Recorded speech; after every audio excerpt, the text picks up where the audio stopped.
What's up, Kids Town? Hey, you know who it is. It's Brother Don, and we're going to come to you this week talking about creativity. As a matter of fact, we're talking about creativity the whole month. Now, creativity is using your imagination to do something new. You know the first creative person? You guessed it, it's God. What did God create? It took him 6 days to create the heaven and the earth. So, God was creative. You're made in his image. So you also are creative. So what are you creating? I hope you're using your imagination for something good. But this week we're going to talk about God and how he created the entire heavens and the earth. So pay attention to these videos and have fun.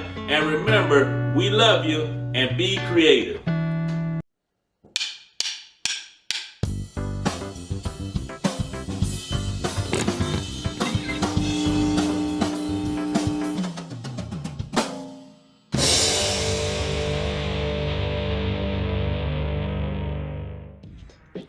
What can your imagination help create? Maybe you consider yourself an artist or a designer.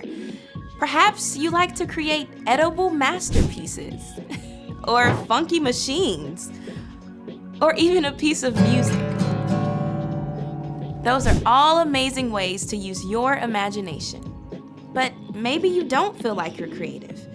Maybe your stick figures look more like a pile of twigs.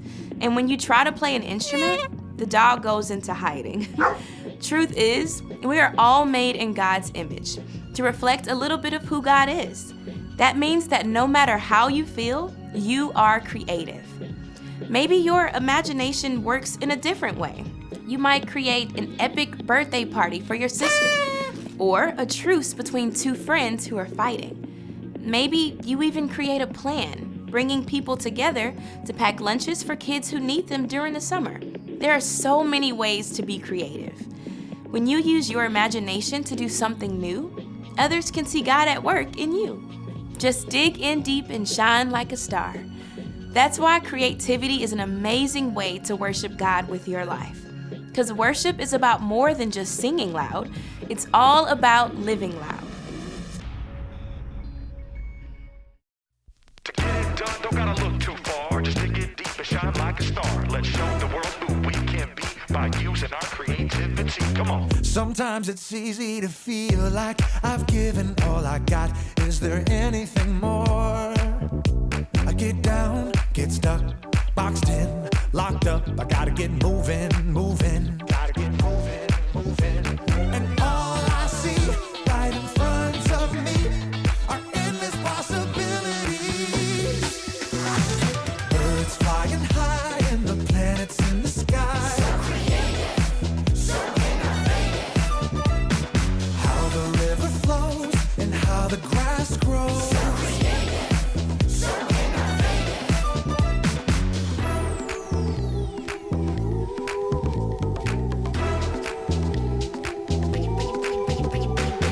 Sometimes it's easy to feel like I've given all I got. Is there anything more? I get down, get stuck, boxed in, locked up. I gotta get moving, gotta get moving. And all I see right in front of me are endless possibilities. Birds flying high and the planets in the sky. So creative, so innovative.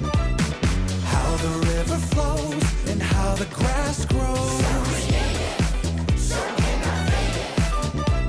A tiny little seed growing everything we need. So creative, so innovative. Turning sound into a song makes me wanna sing along. So creative, so innovative. All these things, they show me who you are. I'm made by you, created for you, and I'll share you with the world. Birds flying high and the planets in the sky. So creative, so innovative. That's right. How the river flows and how the grass grows. So creative, so innovative. A tiny little seed growing everything we need. So creative.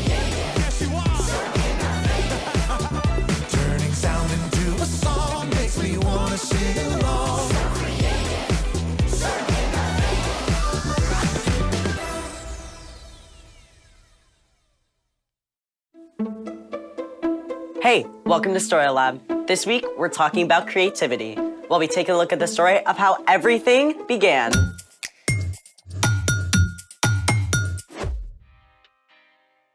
Hey, I'm Skylar. And I'm Sebastian, We're talking about creativity. which is using your imagination to do something new. Looks like you're trying something new. It's supposed to be Actually, what do you think it is? Sea monster? No, it's supposed to be me. Oh. I'm a terrible artist. Hey, you don't need to be a great artist to be creative. You can find unique ways to solve problems or encourage people or create something no one has ever seen before. That's a relief. Actually, today's guest creates things no one has ever tasted before. I like the sound of that. His name is Mac. He makes amazing cakes and treats. Please tell me he's going to bring in some of his creations. Yep. Hey, Mac, we're so excited to have you here in the Story Lab. It's great to be here. And we're also excited to have this. Yes. It's a vanilla cake that has a edible drip on it and even has candy on top. And you made this all from scratch, like nothing from a box. It's all from scratch. I'm impressed. Wow. So how did you get started baking? Well, I just made cookies one night during COVID and it was really fun. So how did baking turn into such a big thing for you? Well, one of my mom's friends actually had an anniversary coming up and she asked me to make her a cake. And when she posted it, it kind of just started from there. What do you enjoy most about baking?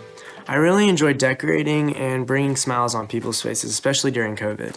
All right, so what are some of your favorite bakes? Definitely a 10-year anniversary cake I did for this amazing organization called Heart for Africa.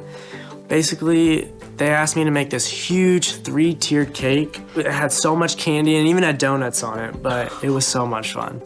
That is awesome. What would you say to kids who want to discover their own creativity? I would say that anyone can be creative, and if you have an idea, don't be scared to keep pursuing it. Is there any chance we could try making this cake deliciousness for ourselves? Sure thing. All right, let's all say it. Let's make it! Okay, so first we have this pink icing, and this is called a rosette tip. So first thing we're gonna do is just make a small circle right here. You wanna try? Sure. Okay, Awesome. there you go. Okay, next we'll take this yellow color, and this is called a French tip. Then we'll just basically dot with this right here.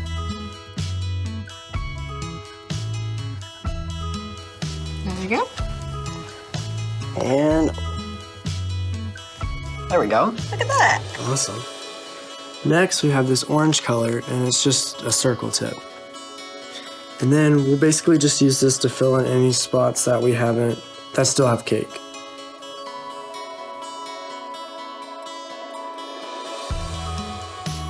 There we go. Okay, is it sprinkle time? I think it is. Pass them over. Hey, you go first. Alrighty. A little bit.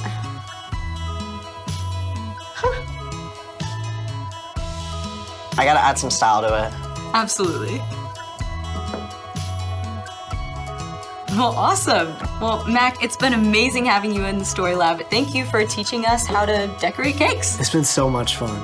Mac, it is mind-boggling how you can come up with something so incredible from nothing. Speaking of which, it's time for... The story before the story. Today, we're in the first chapter of Genesis, the very first book in the Bible. Usually, we do the story before the story now. But today, there is no story before the story. Because our story starts at the very beginning. Take it away. Hey everyone, I'm Erica. Hey, Erica. I need you to wrap your brain around something that seems impossible. Before time began, there was no time. There was nothing. No breath of air, no sliver of light, no thing to think a thought. Except God. God was in the midst of nothingness, and God had a plan, an immense, breathtaking design in mind. God spoke into that dark nothingness and called out. Let there be light. And there was light. Just like a painter splashes color across a canvas, God flooded everything with brilliant light, and God saw. That's good. Then God separated the light from the dark. God called the light day and the dark night. Evening faded to night, and then back to bright morning, the very first day. But God was just getting started. God said, Let there be a huge space between the waters. God made a place for the waters and created a beautiful arching sky above. Day and night made day 2. Then God got to work again and said, Let the water under the sky be gathered into one place. Let dry ground appear. Plains and mountains and valleys rose right up out of the sea. Then God said, Let the land produce plants and trees. Let me tell you, the ground went wild. God saw. That's good. Morning followed evening, day 3. Then God said, Let there be lights in the huge space of the sky. Let them separate the day from the night. God hung up the sun and sent the earth spinning around it. God set the moon in place and flung the stars and planets into the deep reaches of space. Okay, I gotta geek out for just a minute. You know how ginormous our solar system is? Well, it would take 2 years traveling at the speed of light to cross it. But then, think of our galaxy, the Milky Way. If the Milky Way were the size of the United States, our entire vast solar system would be as tiny as a teacup. And astronomers believe there could be 2 billion galaxies. Yeah, that's how immense and creative our God is. God looked at all the amazingness and saw. That's good.